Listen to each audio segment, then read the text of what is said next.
Peace and love, family. Peace and love. It's your boy Chris Enlightened coming back again with some more spiritual vittles. And today I'm going in on things you need to program your altar. Ooh, this is a good one, family. This is a good one. This is a good one because a lot of people have their altar up, but they don't really know how to program it or know the importance of programming your altar. In this video, I'm going to give you some things that I've done that I've helped other people do to program their altar to win. One of the reasons why I implore people to program their altar is because whenever you program your altar, it becomes a spiritual power hub for you. You can really alter your reality through the use of your altar once it's programmed. But if you just have an altar up for decoration, it's not really doing anything for you. It's not doing anything for you. It just looks good. It's a showpiece for friends and things like that when they come over. But when you program your altar the right way, it becomes a physical representation of your spirituality that you can tap into. Now, here's some key things that I use to program my altar. Going daily. That's one of the best things you can do. Going daily. Not on Tuesdays and Thursdays, not on all the odd days, but daily. I don't care if it's for 5 minutes. It doesn't take long to keep the energy flowing around your altar. Some days I'm over there for 30 minutes. Some days it's 5 minutes. Depends on what I have going on. But I make sure I have an offering and I'm over there saying my prayers and burning ancestral money every day. So again, the first thing you need is an altar.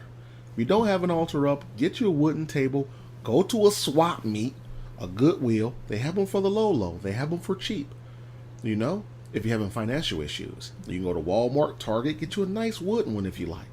I started out with the swap meet table, small little circular table made out of wood.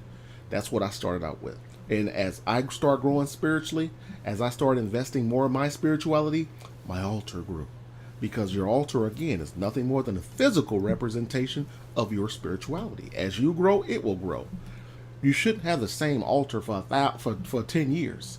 As you start growing spiritually, you're going to start incorporating things that you're doing on the spiritual side on your physical altar. That's just how it works for people that I've known and myself and my family members and everyone on my spiritual dream team. Secondly, offerings, daily offerings of food. I don't care if it's just bread and some water. If that's all you have, give it. But don't be feasting and your ancestors aren't getting anything. And again, don't be eating filet mignon and giving your ancestors Pop-Tarts. Now, if you're eating Pop-Tarts for breakfast, give your ancestors some Pop-Tarts. But if you're eating steak and eggs, grits with cheese, croissants and things like that, give your ancestors a little bit. They like that stuff too. You know what I mean? An altar, going daily offerings, burning ancestral money. Burning ancestral money. My master, and I implore you all to burn at least $10 billion a day. $10 billion a day. Period. Again, because some of your ancestors, you have millions of ancestors out there.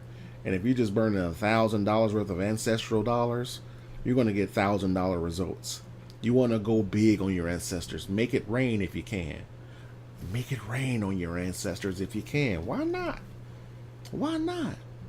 You know, ancestor money isn't that expensive, but the turnaround is great. Okay? It's great. I can't prove to you how well I'm doing since I've been burning ancestor money. Things just tend to go my way.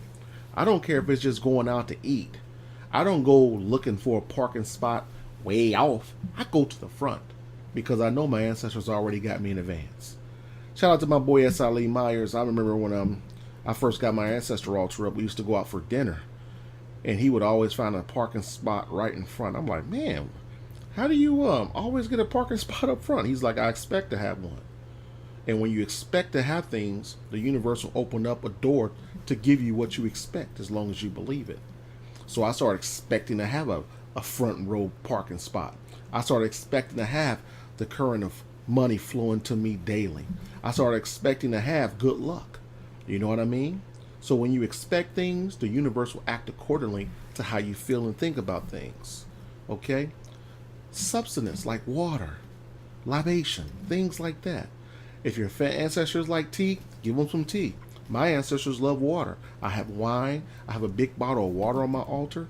I always replace fresh water daily now in a small glass, but I also have a big glass of water too over there because water has consciousness in it. Water is one of the oldest consciousness on this planet, and it's a lot of energy within consciousness. Excuse me, within water. Everything broken down on a molecular level has the God particle in it. So everything in our earthly domain, even though it's an illusion, it has a God particle in it on a molecular level. So that energy that resides within water and food, your ancestors can feast off of that as well. Okay? Prayers are also good to program your altar. If you go onto your altar and you're saying the exact same thing every day, giving ancestral money, saying prayers to your ancestors, giving them food, and really just giving back to your ancestors, I assure you within 30 days you'll get a confirmation from your ancestors, either in a dream or some type of serendipitous synchronicity, that they hear you, that you get your message. Sometimes you have to ask for a response, and they'll give it to you. One time we were in here, we asked for a response, the TV just came on. We was like, what? We were new.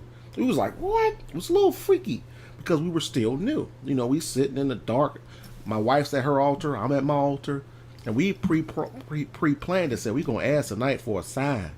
You know what I mean? That TV came on. We was spiritually dumbfounded. Like, whoa. The remote was on the couch. No one's tush was on the remote. It just came on. I really can't explain it because that had never happened before. You know? Another thing you can do to test... Oh, heck, nah. I really can't explain why the TV just came on, but I'm going to push it on pause. Oh, my goodness. Fam, there's no one in the room right now but me. My wife's in the other room right now. I really can't explain how the TV came on. I can't. I'm human. When things like that happen, I'm just glad it's documented. When things like that happen, I get like, whoa, you know what I mean? But that's proof to you that, man, I'm out here winning. Another thing you can do to test the connection of your ancestor altar is put some fruit on there. Get an apple or something that will decay and put it on your altar. Get an apple, orange, lemon, whatever. Put it on your altar. Get a bag of apples. Take one apple, keep it in the kitchen away from your altar, and put another apple from the same bag. Check them out. Make sure they don't have any mold or they're not bruised or anything. Put that on your altar. The one that's on your altar will last indefinitely. I'm talking, I had an apple on my altar for over a year. It never got brown. It kind of petrified a little bit, but it didn't mold or decompose.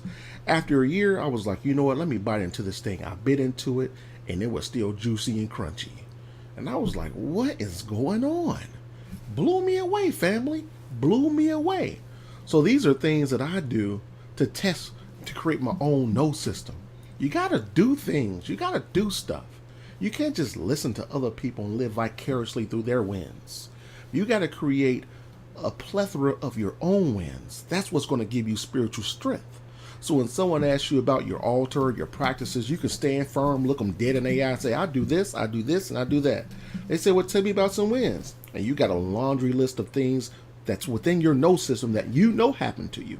Whether they believe it or not, it's irrelevant.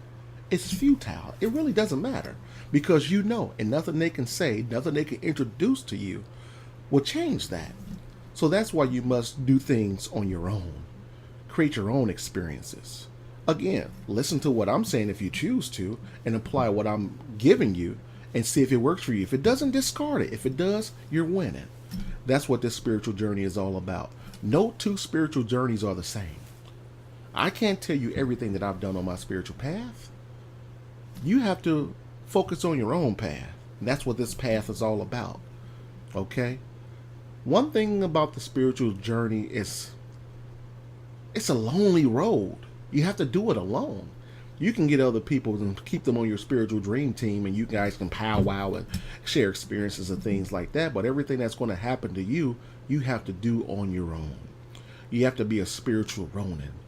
willing to go and do things that normal people won't do. That's how you win, family. So that's some of the things that I've done to activate my altar, program my altar.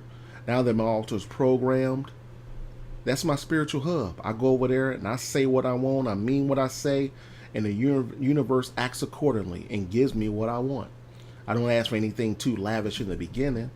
I don't care if it's you want a hot dog on Wednesday. I don't eat pork, but if you want a hot dog on Wednesday, go to your Ancestor Altar and say, I want a hot dog Wednesday. I don't want to pay for it though.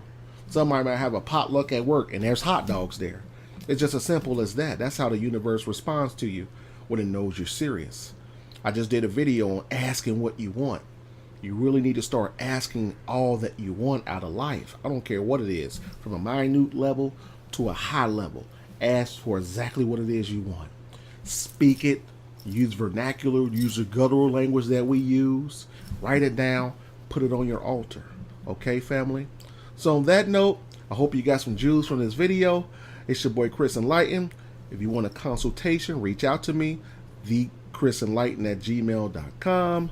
If you want a numerology reading, a resume, you need to go out to Amazon and check out my books. Enlightened Talk, Poverty Consciousness, Wealth Consciousness.